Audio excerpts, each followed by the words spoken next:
சண்டிலிப்பாய் பிரதேச சபை ஒருங்கிணைப்பு குழு கூட்டத்தில் குழப்பம். பிரதேச சபை உறுப்பினர்களுடன் தர்க்கத்தில் ஈடுபட்ட அர்ஜுனா. பாடசாலைகளுக்கு மீண்டும் விடுமுறை அறிவிப்பு. இந்திய வெளியுறவுத்துறை அமைச்சருடன் தமிழ் கட்சிகள் சந்திப்பு. கொக்கு தொடுவாயில் சிங்களவர்களுக்கு காணி வழங்க முடியாது எதிர்ப்பு வெளியிட்டு ரவிகரன் எம்பி. இலங்கைக்கு $450 மில்லியன் உதவியை அறிவித்து இந்தியா. பல நாட்களின் பின்னர் கிளிநொச்சி முல்லைத்தீவுக்கான போக்குவரத்து ஆரம்பம். ஆஸ்திரேலியா போன்று இலங்கையிலும் தாக்குதல் எச்சரிக்கின்றார் முன்னாள் அமைச்சர்.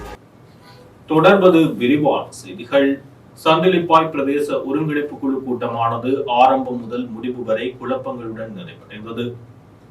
சண்டிலிப்பாய் பிரதேச ஒருங்கிணைப்பு குழு கூட்டத்தில் அனைத்து பிரதேச சபை உறுப்பினர்களையும் அனுமதிக்காததால் பிரதேச சபை உறுப்பினர்கள் போராட்டத்தில் ஈடுபட முற்பட்டதால் குழப்ப நிலை ஏற்பட்டது. இதேவேளை சண்டிலிப்பாய் பிரதேச ஒருங்கிணைப்பு குழு கூட்டம் ஒருங்கிணைப்பு குழு தலைவரும் பாராளுமன்ற உறுப்பினருமான ஸ்ரீ பவானந்த ராஜா தலைமையில் ஆரம்பமான பொழுது பாராளுமன்ற உறுப்பினர் ராமநாதன் அர்ஜுனாவுக்கும் வலிகாமம் தென்மேற்கு பிரதேச சபை தவிசாளர் ஜெசீதனுக்கும் இடையில் தர்க்கம் ஏற்பட்டது. ஆசனம் ஒதுக்கப்பட்டதில் ஆரம்பித்த பிரச்சினை கூட்டத்தில் தொடர்ந்தும் எதிரொலித்தது.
என்ன சொன்ன நான் என்ன சொன்ன நான் என்ன சொன்ன நான் சும்மா கரைக்கிறத பேக கழுத்துறா மூட்டை வைக்கிறது சார் நான் என்ன சொன்ன நடவடிக்கை சொல்லி சொன்னா நடவடிக்கை நான் நல்லூர் ஆளு நீங்க வந்தா விட்டுருவாங்க சொன்னா அடே பாராளுமன்றம்னா போர்ல போய் பிரவாக தேசிய சொல்றாங்க சும்மா ரொம்ப நங்கியல வந்து பேக கடிக்கிறாங்க நானே சொன்ன நடவடிக்கை ஓகே ரைட் நான் இந்த கூட்ட நான் போலீஸ் அவர பண்பினிட்டு இந்த போலீஸ் என்று சொன்னா இந்த பகுதியில சட்ட விரோத செயற்பாடு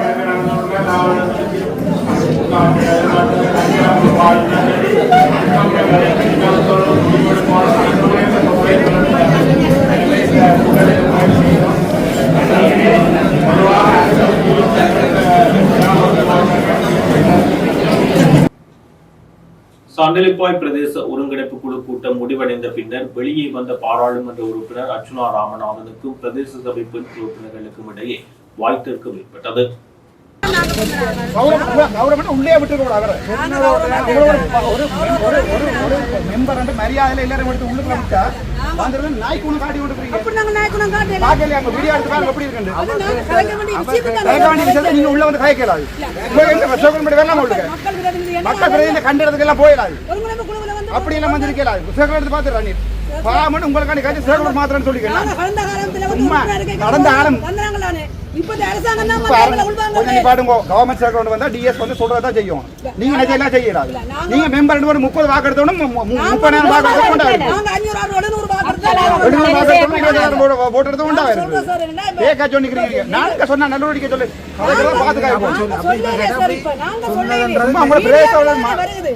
சுமந்திரன் போலீஸ் சிறியரண்ட போட்டிக்கு வந்து இதுல செய்ய வேண்டாம். யாருக்கு 10 வாக்கு 5 வாக்கு எடுக்கவே வந்திருந்தோட மக்கள் வந்து முழுக்க குழப்பறது மண்ணு உங்களை எல்லாரையும் கூப்பிட்டு கதைச்சு ஒரு தடவை அடுத்த விட நான் பாய்த்து வர மாட்டேன். உங்களுக்கு போய் ஆர்ப்பாட்டம் செய்யுமா? நீங்க தையிட்டிய நாசமாக்குறீங்க. இந்த சும்மா குளர்றது 10 வாக்கு 5 வாக்கு வேண்டி சனத்துக்கு என்ன செய்யணும்? நிப்பாடு பண்ணிங்க. உங்களை யார் உள்ள காய்ச்சி எடுத்து விட்டது? உங்களை யார் உள்ள காய்ச்சி எடுத்து விட்டது? உங்களை எம்பி மேரேஜ் வந்து காய்ச்சவையா?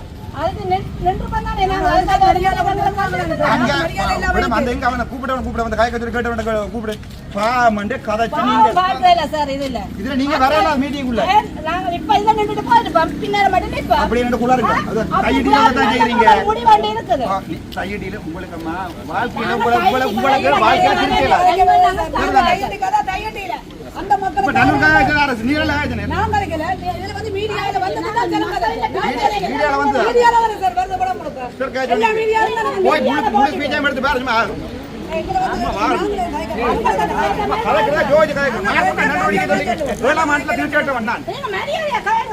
உமக்கு என்ன மரியாதை? உமக்கு என்ன மரியாதை? உமக்கு என்ன மரியாதை? நீங்க கட்சிக்கு போய் நக்குறார்கள் சரிதானே? நாங்க கட்சி கட்சி பாத்துட்டு உங்களை உள்ளே காட்சி விட்டுருக்கீங்க. நீங்க என்னது பிரேச மீட்டிங் வந்து உங்களுக்கு பிரேச மீட்டிங் என்ன சம்பந்தம்? நாங்க சந்தப்பட்டு பேசமே வாழக்கூடாது.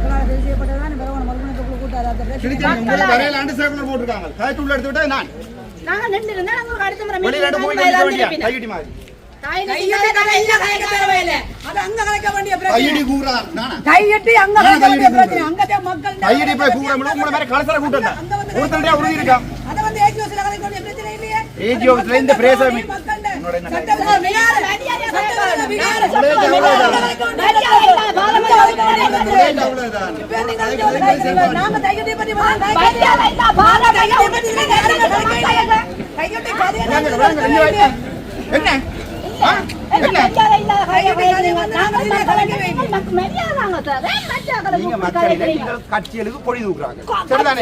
நீங்க மக்கள் மக்கள் பார்த்து பண்ணிக்கிறவன் சரிதானே? நீங்க ஒண்ணு மக்கள் இல்ல. நீங்க கட்சிகளுக்கு பொடி தூக்குறா வாங்க இங்க போறதுமா 5 நீங்க ஒரு மக்கள் இல்ல. எல்லாருக்கும் தெரியும் நீங்க என்ன ஆணி மக்கள் கொத்து போவாங்க சொல்றேன்.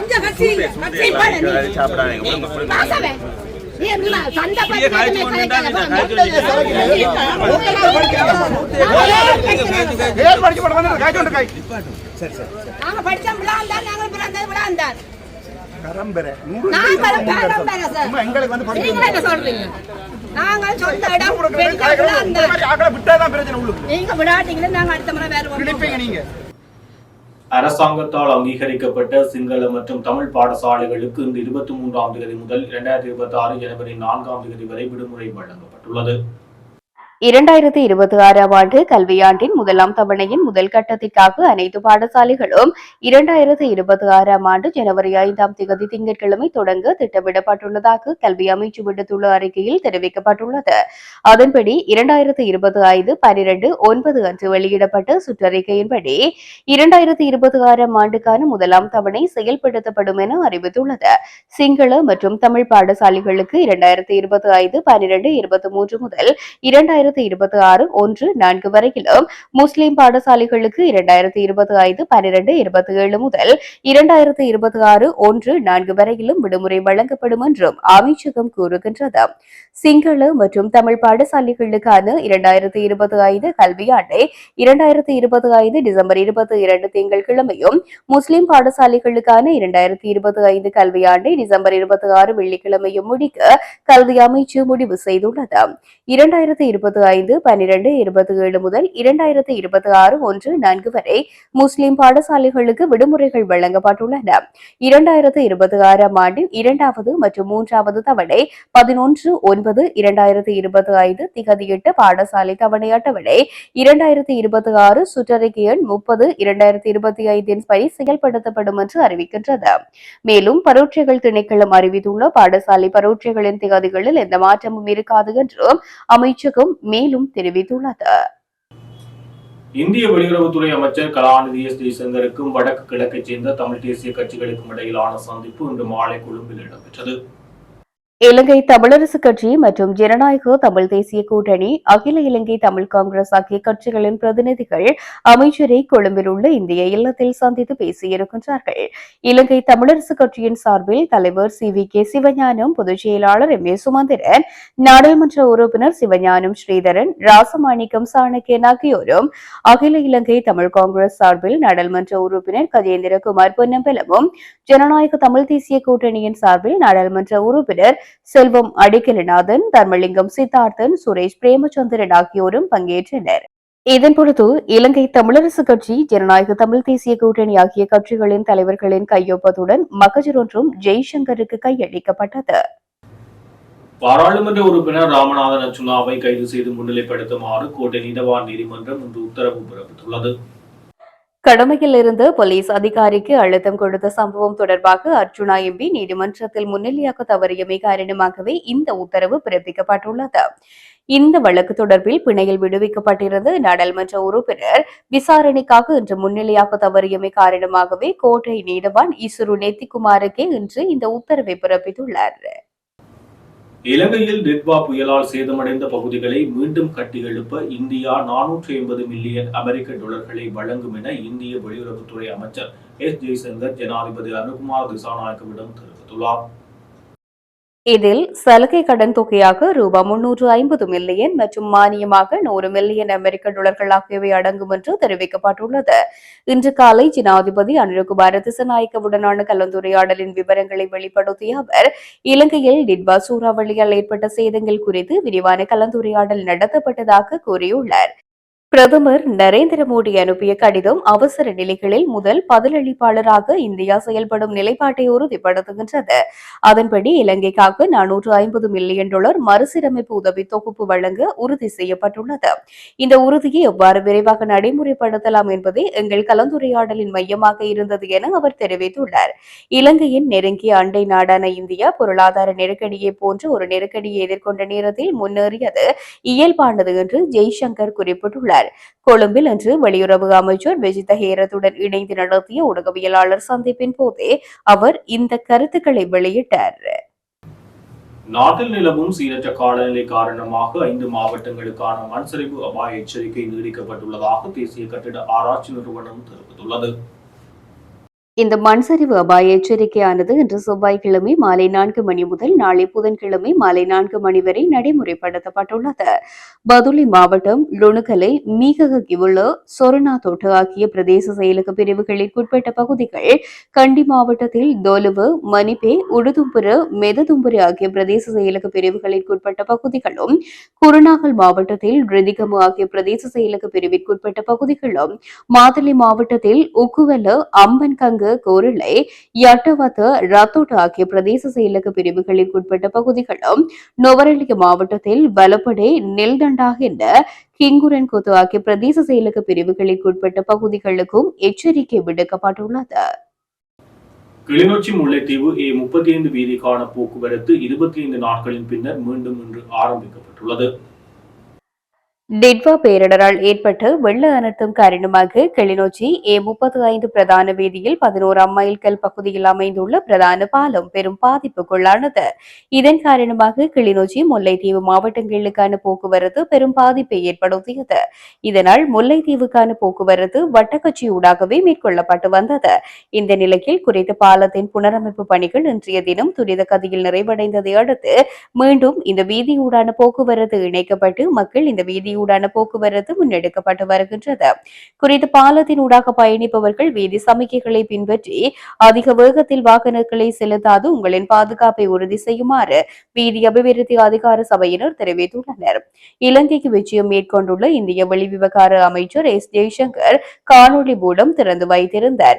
குறித்த பாலத்தின் புனரமைப்பு பணிகளை இந்திய ராணுவத்தினர் மற்றும் இலங்கை ராணுவத்தினர் வீதி அபிவிருத்தி அதிகார சபையினர் இணைந்து துரித கதியில் முன்னெடுத்திருந்தமை குறிப்பிடத்தக்கது. வாழைச்சேனை ஆழ்கடல் கடற்தொழிலாளர்களின் நீண்டகால பிரச்சினைக்கு பாராளுமன்ற உறுப்பினர் கந்தசுவாமி பிரபு மூலம் தீர்வு கிடைத்துள்ளதாக அப்பகுதி மக்கள் தெரிவித்துள்ளனர். மட்டக்களப்பு மாவட்டம் வாழைச்சேனை பகுதியில் ஆழ்கடல் மீன்பிடி நடவடிக்கையில் ஈடுபடும் படகுகளின் பாதுகாப்பு மற்றும் அமைவிடம், பயணிக்கும் வேகம் உட்பட சகல விவரங்களையும் துல்லியமாக தானியங்கி மூலம் வெளிப்படுத்தும் சிறப்பு கண்காணிப்பு கருவிகள் பொருத்தப்படாமையினால் பல்வேறு சிரமங்களையும் இழப்புகளையும் அப்பகுதி கடற்தொழிலாளர்கள் எதிர்கொண்டு வருகின்றனர். இவ்விடயம் தொடர்பிலும் வாழைச்சேனை பிராந்திய கடற்தொழிலாளர்கள் எதிர்கொள்ளும் ஏனைய சவால்கள் தொடர்பிலும் மீனவ அமைப்பினால் நாடாளுமன்ற உறுப்பினர் கந்தசாமி பிரபுவின் கவனத்திற்கு கொண்டு செல்லப்பட்டதை அடுத்து அவரின் முயற்சியினால் அப்பகுதி கடற்தொழிலாளர்களின் கோரிக்கையை கடற்தொழில் அமைச்சின் மூலம் நிவர்த்தி செய்து கொடுப்பதற்கும் நடவடிக்கை எடுக்கப்பட்டுள்ளது. நாடாளுமன்ற உறுப்பினரும் பிரதேச அபிவிருத்தி குழு தலைவருமான பிரபுவின் இந்த முயற்சியின் காரணமாக கடற்தொழிலாளர்களின் பாதுகாப்பு உறுதி செய்யப்படும். அதேவேளை இலங்கை கடற்தொழிலாளர்கள் உரிய கடற்பரப்பை மீறி பயணிக்காமலும் சட்ட விதிகளை மீறாமலும் துறைசார் அதிகாரிகளின் நேரடி கண்காணிப்பு மற்றும் ஒழுங்கமைப்பில் மீன்பிடி தொழிலை கடற்தொழிலாளர்கள் முன்னெடுப்பார்கள் என கடற்தொழிலாளர் சங்கம் நம்பிக்கை வெளியிட்டுள்ளது. தம்மிடம் முன்வைக்கப்பட்ட கோரிக்கை தொடர்பில் அமைச்சர் உட்பட அதிகாரிகளுக்கு தெரியப்படுத்தி இருதரப்பு கலந்துரையாடல் ஒன்றினையும் ஒழுங்கு செய்த அதேவேளை இது தொடர்பில் மேற்கொள்ளப்பட்ட தொடர் முயற்சி வெற்றியடைந்துள்ளதாகவும் எதிர்வரும் ஆண்டு ஜூன் மாத இறுதிக்குள் படகுகளுக்கு கண்காணிப்பு சாதனம் பொருத்துவதற்கு அவகாசம் வழங்கப்படும்.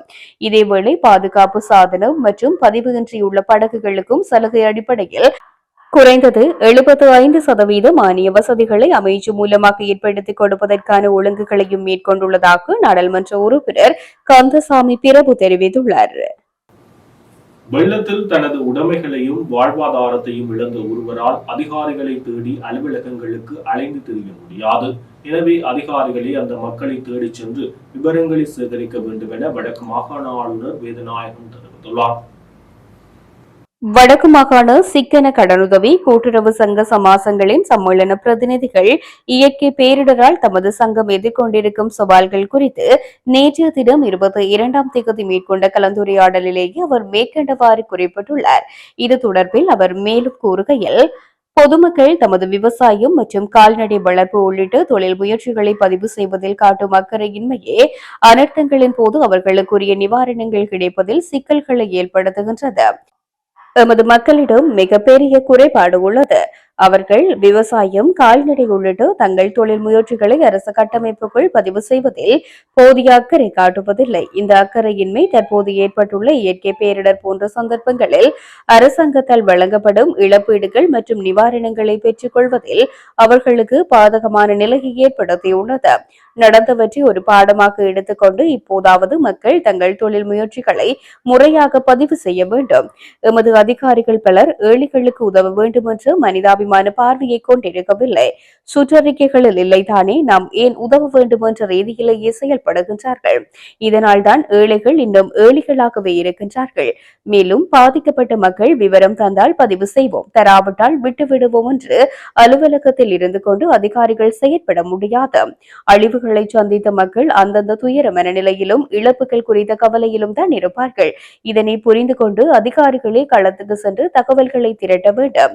இது குறித்து தகுந்த அறிவுறுத்தல்களை நான் வழங்க உள்ளேன் என்று குறிப்பிட்டுள்ளார். இந்த கலந்துரையாடலில் ஆளுநரின் இணைப்பு செயலாளர்கள் மற்றும் சம்மேளனங்களின் மாவட்ட பிரதிநிதிகள் கலந்து கொண்டனர். ஆஸ்திரேலியாவில் யூதர்களை குறிவைத்து இடம்பெற்ற தாக்குதல் போன்ற சம்பவம் இலங்கையிலும் இடம்பெறலாம் என முன்னாள் அமைச்சர் பாட்டாளி சம்பிக ரணவக்க எச்சரிக்கை விடுத்துள்ளார். இஸ்ரேலியர்களை கவர்ந்த சுற்றுலா தலமாக இலங்கை மாறியுள்ள நிலையில் அவர்களின் வருகை கணிசமாக அதிகரித்துள்ளமையை சுட்டிக்காட்டிய அவர், ஆஸ்திரேலியாவில் யூதர்களை இலக்கு வைத்து இடம்பெற்ற தாக்குதல் போன்ற சம்பவம் இலங்கையிலும் இடம்பெறலாம் என்று குறிப்பிட்டார். இலங்கையில் இஸ்லாத்தை தடை செய்ய போவதில்லை, குர்ஆனை தடை செய்ய போவதில்லை, அவ்வாறு செய்யவும் முடியாது. ஆனால் இலங்கை முஸ்லிம் சமூகம் பூகோள அரசியல் விடயங்கள் தொடர்பில் மிக தெளிவாக இருக்க வேண்டும் என்றார். இத்துடன் ஜெஃப்னா கேலரியின் இரவு நேர பிரதான செய்திகள் நிறைவு பெறுகிறது. மேலும் செய்திகளை அறிந்து கொள்ள நமது இணையதள பக்கமான www.jeffnagallery.lk என்ற இணையதளத்துடன் இணைந்திருங்கள்.